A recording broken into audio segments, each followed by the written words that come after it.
بسم الله الرحمن الرحيم الحمد لله رب العالمين maanta waxaan qaadan doonaa cashirkeenan Windows 10 error for network problem.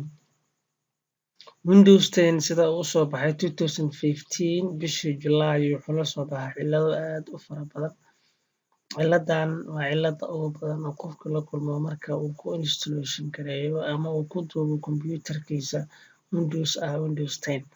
Windows 10 errorsyada uu leeyahay ama qaladaadka aad bay u bateen, marka qaladkan waa qaladka ugu muhiimsan ee qofku had iyo jeer uu arki doono markuu ku shubo kombiyuutarkiisa Windows 10.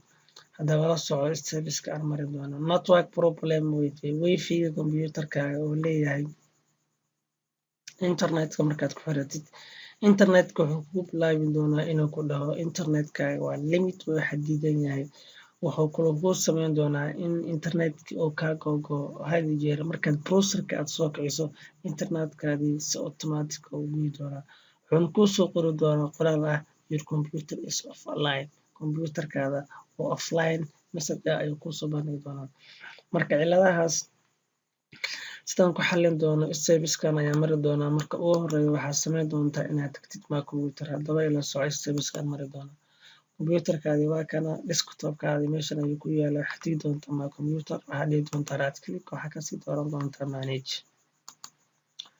Manage markaad kasii dooratid wax yar baad sugi doontaa, waxaa kuu soo bixi doonto dialog box aad u ballaaran oo qeybo fara badan ka kooban. Waxaad kasii dooran doontaa device manager, maadaama aniga device manager-ka waa meesha ugu badan ee device-yada kombiyuutarkaada laga maamulo. Device manager markaan doorto click ku siiyo waxaa soo bixi doona dhowr shay battery, USB, display adapter, all of them kombiyuutarkaada ku xiran dhammaantoodna waxay u yihiin lagama maarmaan ayay u yihiin dhammaantood.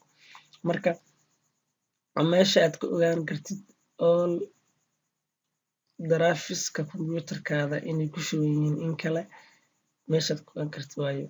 All driveska kombiyuutarkaada haddaysan ku shubnayn qeybahan kala duwan wuxuu kuu saari doonaa calaamadkooda. Tusaale ahaan calaamad tacajub inuu kuu saaro ayaa macquul ah, ama taa mid ka duwan inaad aragtid driveskaas hadduusan kugu shubnayn. Marka aniga cillada ii haysato waa network adapter-ka waayo. Waxaan sii dooran doonaa meeshan baan soo furi doonaa flash-tan baan tagi doonaa click baan siiyo waxaa ii soo furmay 3 xabo. Waxaan kasii dooran doonaa wifi adapter maadaama wifi-ga liiga haysto wifi markaad tagtid waxaad dhihi doontaa right click, waxaad kasii dooran doontaa update drive software. Update drive software markaad kusii dhifatid waxaa kuu soo baxday window markii kuu soo baxo waxaad kasii dooran doontaa browse my computer for drive software. Waxaad sii dhihi doontaa next. Just waa kaasa marka window has determined the drive software for your device is up to date. Is already installed. Hore ayaan ugu shubay aniga. Cilladaas hore ay qabsatay markaan ku shubo Windows 10-ka. Marka cilladii waan soo raadiyay ugu dambeyn waxaan soo arkay in meeshan liiga haysto automatic markaad saan dhahdid adiga waxa kuu soo bixi doonto the drive software in successfully installed. Waa lagu shubay markuu ku dhaho automatic internetkaadii si fluent aad u isticmaali doontaa insha Allahu tacaala. Cashirkeenan waxaan kusoo koobi doonaa intaas oo ahaa Windows error 10-ka oo leeyahay gaar ahaan network problem error oo ah network ama internetka wifi-ga kombiyuutarkaada oo leeyahay. Assalaamu calaykum waraxmatullaahi tacaala wabarakaatuh.